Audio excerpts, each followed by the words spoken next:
J'ai acheté une guitare d'occasion dans un magasin de prêteurs sur gage pour 70 €. Et à l'intérieur de l'étui se trouvait une partition qui m'a coupé le souffle. C'était écrit à la main, soigneusement noté, avec un titre en haut, pour Chloé, celle qui s'est enfuie. Je m'appelle Chloé. Chloé Martin. J'ai fixé ces mots pendant un long moment, me disant que c'était une coïncidence. Chloé est un nom courant. Ça ne pouvait pas être pour moi. Mais ensuite, j'ai ramené la guitare à la maison, j'ai joué la chanson et j'ai immédiatement reconnu la mélodie. Avant de commencer, avez-vous déjà découvert quelque chose de votre passé au moment où vous vous y attendiez le moins? Laissez votre réponse dans les commentaires ci-dessous. Et si vous aimez les histoires sur le fait de tourner la page, le pardon et les manières mystérieuses dont les objets trouvent leur chemin vers les personnes qui en ont besoin, veuillez vous abonner pour ne pas manquer notre prochaine histoire. Maintenant, laissez-moi vous ramener au samedi où j'ai trouvé une chanson que je n'étais pas censé entendre. J'avais une belle vie, une vie que j'avais mis du temps à construire. J'étais avocate d'affaires, spécialisée en droit des contrats. Le travail était exigeant mais intellectuellement satisfaisant. Je gagnais bien ma vie, j'avais une belle maison en banlieue et un mariage solide et heureux. Mon mari, Jean, était ingénieur logiciel pratique, stable, gentil. Nous étions mariés depuis 10 ans, sans enfants pour le moment, bien que nous en parlions parfois de cette manière vague que les gens ont lorsqu'ils ne sont pas tout à fait prêts à s'engager dans le chaos de la parentalité. Notre vie ensemble était confortable. Nous avions nos habitudes, les dîners du vendredi soir dans notre restaurant thaïlandais préféré, les promenades du dimanche matin autour du lac, les soirées de week-end où nous cuisinions ensemble et parlions de nos journées. C'était une belle vie, une vie qui avait du sens. Mais il y avait quelque chose que je n'avais jamais dit à Jean. Pas parce que je le cachais, exactement, mais parce que cela ressemblait à une histoire ancienne qui n'avait plus d'importance. Il y a 15 ans, avant la fac de droit, avant Jean, avant cette vie d'adulte soigneusement construite, j'avais été amoureuse de quelqu'un d'autre, quelqu'un de complètement différent de l'homme que j'allais finalement épouser. Il s'appelait Pierre Laurent, et il avait été mon petit ami à l'université. Nous nous étions rencontrés en 2e année, dans un cours de théorie musicale que j'avais pris en option. Je jouais du piano. Il jouait de la guitare. Nous avions passé 3 ans ensemble, une relation intense, passionnée, le genre de relation qui semble être tout ce qui compte quand on a 20 ans. Pierre voulait être musicien, pas comme un passe-temps, mais comme un métier. Il était talentueux, vraiment talentueux, mais il n'avait aucun plan concret, juste des rêves, une guitare et cette sorte d'optimisme têtu que les jeunes ont à propos des carrières impossibles. Je l'avais aimé, mais j'avais aussi été pragmatique. J'étais sur le point de commencer la fac de droit. J'avais des prêts étudiants. Je voulais la sécurité, la stabilité, une carrière sur laquelle je pouvais compter. Et Pierre représentait l'opposé de tout cela, l'incertitude, l'instabilité, un avenir construit sur l'espoir plutôt que sur la planification. Alors, quand nous avons obtenu notre diplôme, j'ai mis fin à notre relation, rapidement, nettement, avec le genre d'efficacité froide que j'utiliserai plus tard dans les négociations de contrat. Je ne vois pas d'avenir pour nous, lui avais-je dit. Nous voulons des choses différentes. Je vais à la fac de droit. Tu vas courir après la musique. Il vaut mieux en finir maintenant. Il a essayé de discuter, a essayé de me convaincre que nous pouvions faire en sorte que ça marche. Mais j'avais déjà pris ma décision. Et quand je prenais des décisions, je ne revenais pas dessus. Je suis désolé, Pierre. Tu as tes rêves, et je n'ai pas de temps à perdre, avais-je dit cruellement. J'étais parti, j'avais bloqué son numéro, commencé la fac de droit, tourné la page, rencontré Jean 5 ans plus tard et construit la vie que j'avais toujours prévu de construire. Je n'avais pas pensé à Pierre depuis des années. Pas vraiment. Parfois, quelque chose me le rappelait, une chanson à la radio, l'annonce que son groupe préféré allait donner un concert dans une ville voisine. Mais ces moments passaient vite. Ils faisaient partie de mon passé, un chapitre clos. Jusqu'à ce samedi où je suis entré dans un magasin de prêteurs sur gage et où j'ai trouvé une guitare avec une chanson à l'intérieur. Je ne cherchais même pas de guitare. Je me promenais dans le centre-ville de Lyon, tuant le temps avant de retrouver une amie pour le déjeuner, quand je suis passé devant un prêteur sur gage avec une vitrine d'instruments de musique. Sur un coup de tête, je suis entré. Le magasin sentait le vieux cuir et la poussière. Il y avait des guitares accrochées au mur, des claviers empilés dans les coins, des batteries qui encombraient l'arrière de l'espace. J'ai regardé sans réelle intention d'acheter quoi que ce soit. Mais c'est là que je l'ai vue, une guitare acoustique Martin, d'occasion mais bien entretenue, avec une étiquette de prix de 70 €. C'était une bonne affaire, trop belle probably, ce qui signifiait qu'il y avait probablement un problème avec elle. Mais je l'ai prise quand même, j'ai senti son poids, j'ai passé mes doigts sur les cordes. Je ne jouais pas de guitare. J'avais toujours été une pianiste. Mais quelque chose dans cet instrument particulier m'attirait d'une manière que je ne pouvais pas expliquer.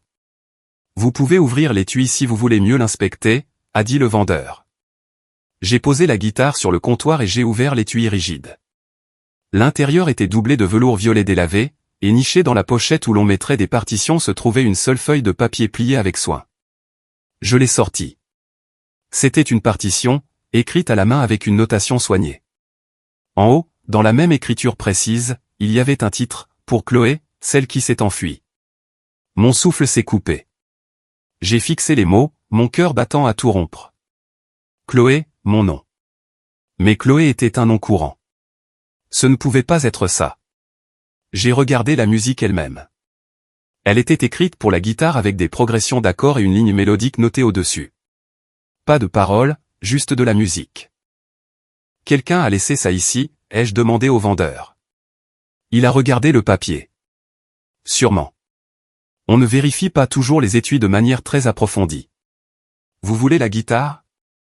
J'aurais dû dire non. J'aurais dû la remettre en place et partir, mais au lieu de cela, je me suis entendu dire, oui, je la prends. J'ai payé en espèces, j'ai emporté la guitare hors du magasin et je suis rentré directement chez moi au lieu de retrouver mon ami. Je lui ai envoyé un texto pour m'excuser, prétextant que je ne me sentais pas bien. À la maison, je me suis assise sur le canapé avec la guitare sur mes genoux et la partition étalée sur la table basse. Mes mains tremblaient légèrement. Ça ne pouvait pas être pour moi. Les chances étaient infimes, mais je devais savoir. J'ai positionné mes doigts sur le manche, en suivant la progression d'accords écrite sur la page. Je n'avais pas joué de guitare depuis quelques leçons de base à l'école, mais je savais lire la musique, et les accords étaient relativement simples. J'ai joué les premières mesures lentement, avec soin. La mélodie a émergé, douce, mélancolique, belle, et puis je l'ai entendue, le fredonnement, la ligne mélodique qui courait au-dessus des accords. Elle était basée sur un son que Pierre avait l'habitude de faire, un air qu'il fredonnait inconsciemment quand il était heureux, quand il préparait le petit déjeuner ou qu'il était allongé à côté de moi dans le lit. C'était son son, unique à lui. Je n'avais jamais entendu personne d'autre faire ce motif mélodique particulier. Il l'avait transformé en musique, en un morceau de guitare, et il l'avait intitulé, pour Chloé, celle qui s'est enfuie. J'ai arrêté de jouer. Mes yeux me brûlaient de larmes que je ne comprenais pas. C'était la chanson de Pierre. Pierre avait écrit ça pour moi. Et d'une manière ou d'une autre, 15 ans plus tard, j'étais entré dans un magasin de prêteurs sur gage au hasard et je l'avais trouvé.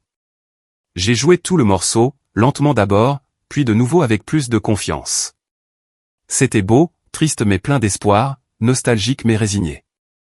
Chaque note ressemblait à quelque chose que Pierre écrirait émouvant, honnête, sans défense d'une manière que je n'avais jamais été.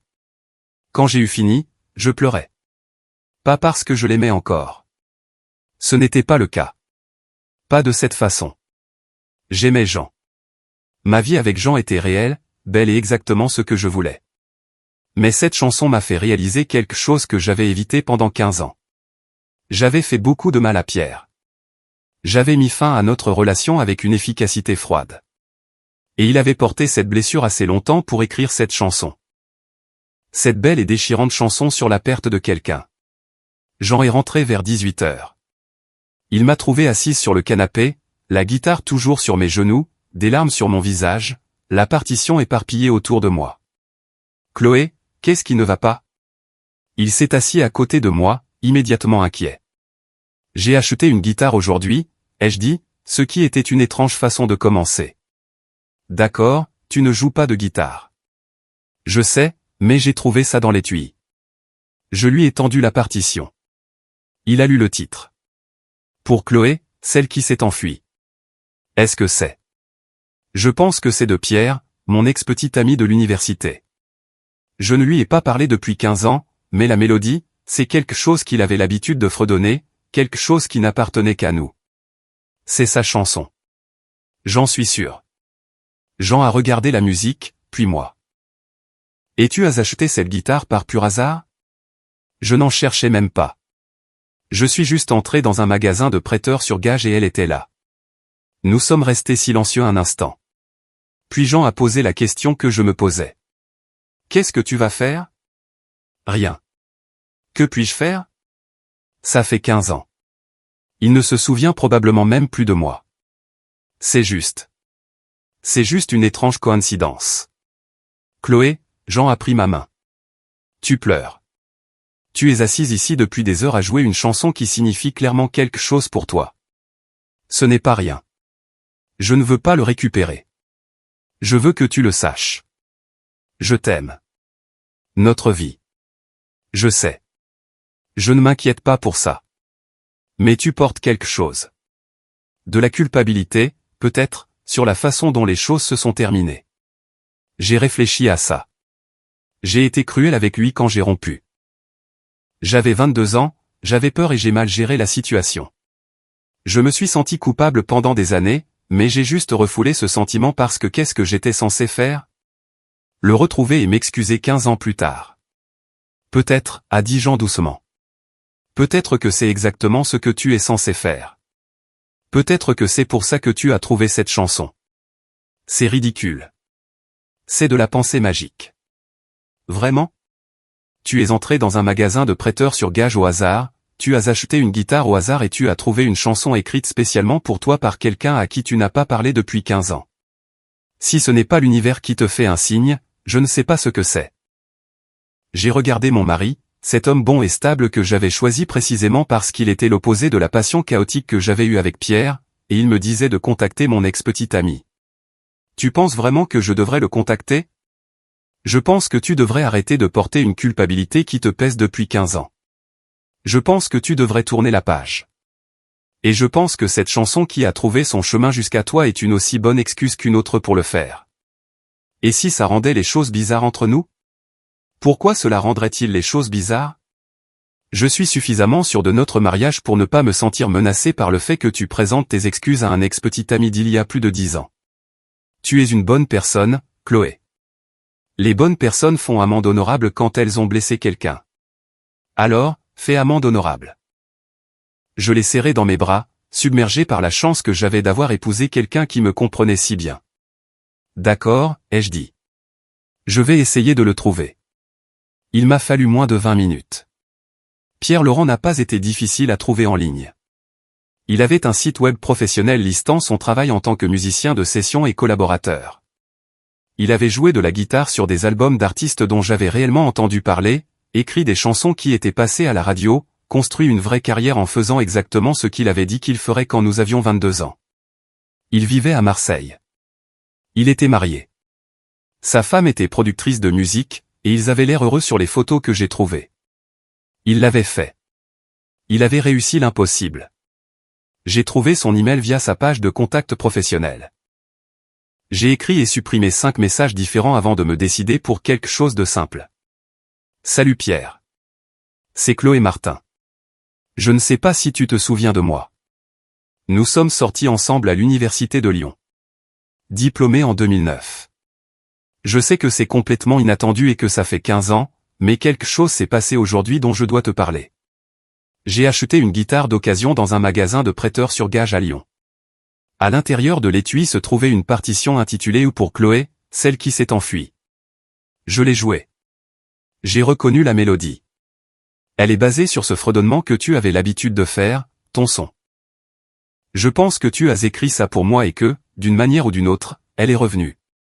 Je ne sais pas quoi dire, si ce n'est que je suis désolé pour la façon dont j'ai mis fin à notre relation, pour ne pas avoir été plus gentille, pour ne pas t'avoir donné la conclusion que tu méritais.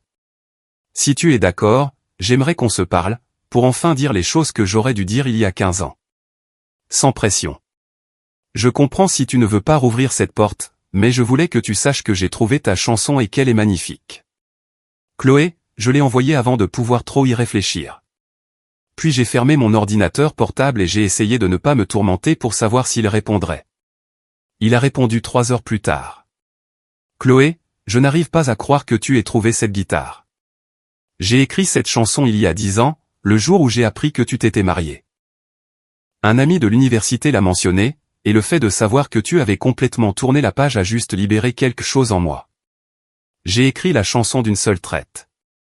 Toutes les choses que je n'avais jamais dites, toute la conclusion que je n'avais jamais eue, transformée en musique. J'ai gardé la guitare pendant des années. Mais quand je me suis marié l'année dernière, j'ai décidé qu'il était temps de laisser le passé derrière moi. Alors, je l'ai vendue à un prêteur sur gage à Marseille. Sauf qu'apparemment, l'univers avait d'autres plans, car d'une manière ou d'une autre, elle a fini à Lyon. Et d'une manière ou d'une autre, tu l'as trouvée. Je ne suis pas à Marseille en ce moment. En fait, je suis à Lyon pour rendre visite à mes parents cette semaine. Si tu veux qu'on se retrouve pour un café, ça me plairait. Je pense que nous méritons tous les deux de tourner la page. Pierre, j'ai lu l'email 3 fois. Il avait écrit la chanson le jour de mon mariage, il y a 10 ans, et il avait porté cette blessure tout ce temps jusqu'à ce qu'il puisse enfin la laisser partir. Et maintenant, la semaine même où il se trouvait à Lyon pour la première fois depuis des années, j'avais trouvé sa chanson et l'avais contacté.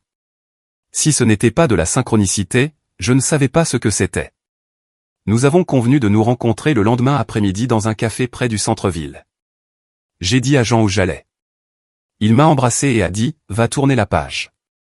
Je serai là quand tu reviendras. Je suis arrivé au café 10 minutes en avance, nerveuse comme je ne l'avais pas été depuis mes 22 ans. J'ai commandé un café et je me suis assise à une table près de la fenêtre, regardant les gens passer, me demandant si je reconnaîtrais même Pierre après 15 ans. Mais quand il est entré, je l'ai reconnu immédiatement. Il était plus âgé. Nous l'étions tous les deux, avec des rides autour des yeux et des cheveux grisonnants aux tempes. Mais il avait la même façon de se mouvoir, le même sourire légèrement de travers, la même présence qui m'avait attiré vers lui dans ce cours de théorie musicale il y a une éternité. Il m'a vu et s'est approché. Nous sommes restés là un instant, ne sachant pas comment nous saluer. Puis il a tendu la main, je l'ai serré et nous avons tous les deux ri de la maladresse de la situation. « Salut », a-t-il dit. « Salut ». Il a pris un café et s'est assis en face de moi.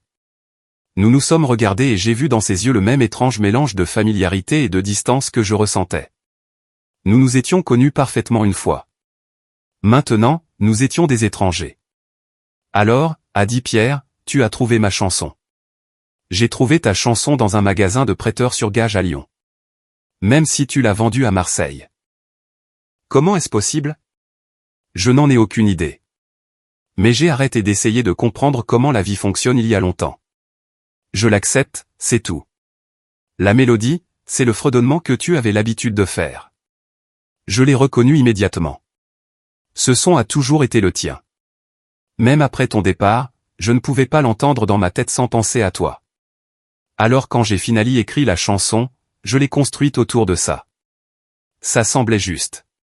Pierre, je dois m'excuser pour la façon dont j'ai mis fin à notre relation. J'ai été froide et cruelle, et tu ne méritais pas ça. Tu méritais l'honnêteté et la gentillesse, et je ne t'ai donné ni l'un ni l'autre. Il est resté silencieux un moment. Tu m'as fait beaucoup de mal. Pendant longtemps, je ne pouvais pas comprendre ce que j'avais fait de mal, pourquoi je n'avais pas été suffisant.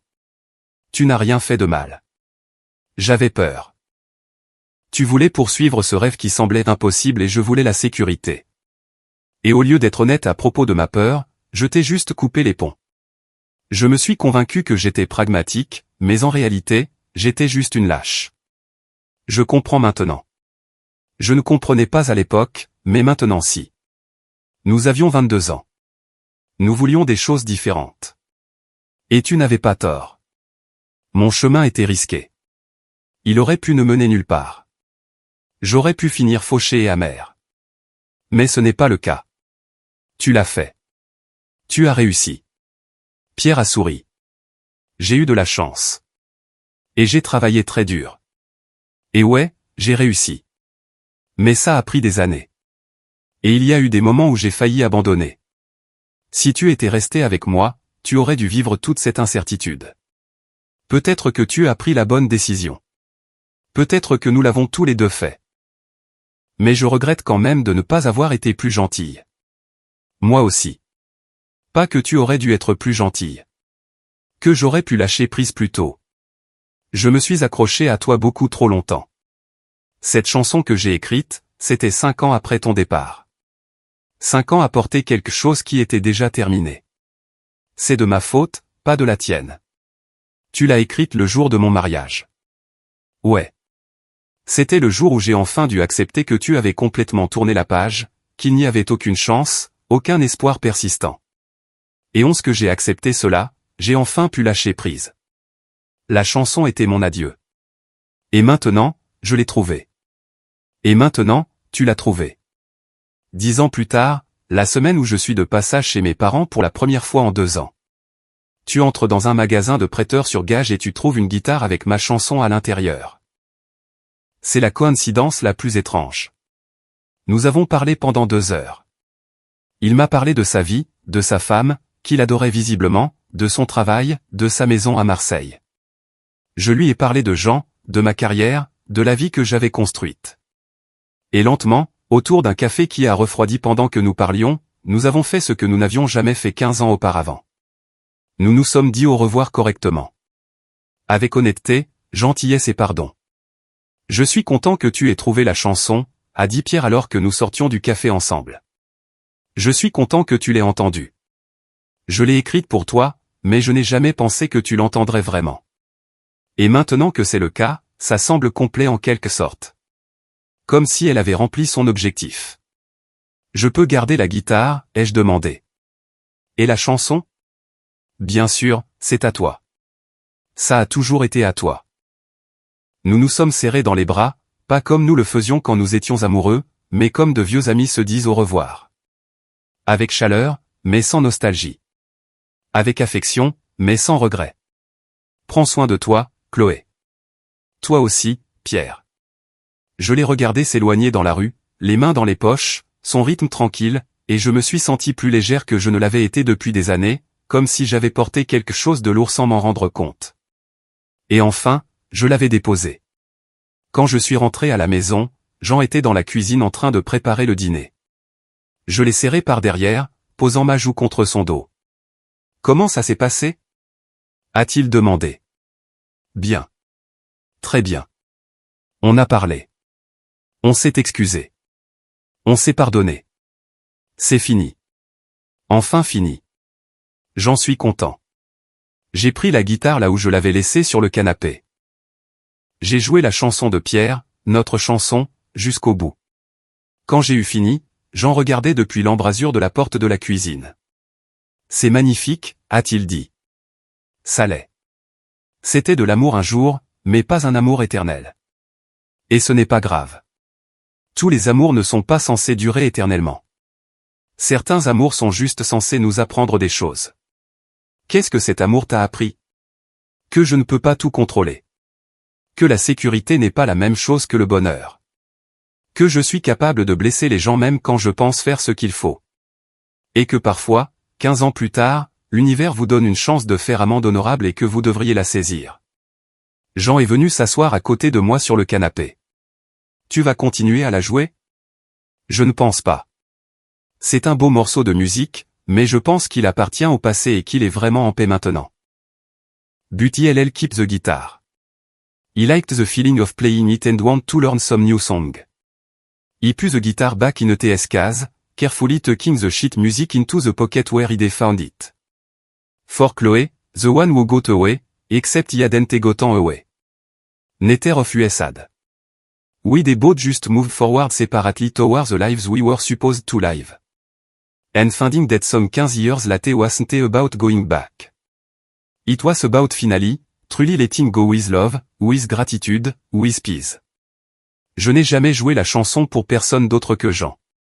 Elle semblait privée, quelque chose qui appartenait à une version de moi-même que j'avais été il y a longtemps, et à une version de Pierre qui avait aimé cette version de moi. We they both grown into different people, better people, people who they made good lives with partner who actually us. He they realized that love, even love that ends, is never wasted. It shape us. It teach us and if we are lucky, it eventually set us free. Have you ever discovered something from your past when you least expected it? Share your story in the comments below. If this story about closure, forgiveness, and the mystery we object find their way to the people who need them touched your heart, please hit that like button and subscribe for more meaningful stories every day. Don't forget to click the notification bell so you never miss our next thought-provoking tale.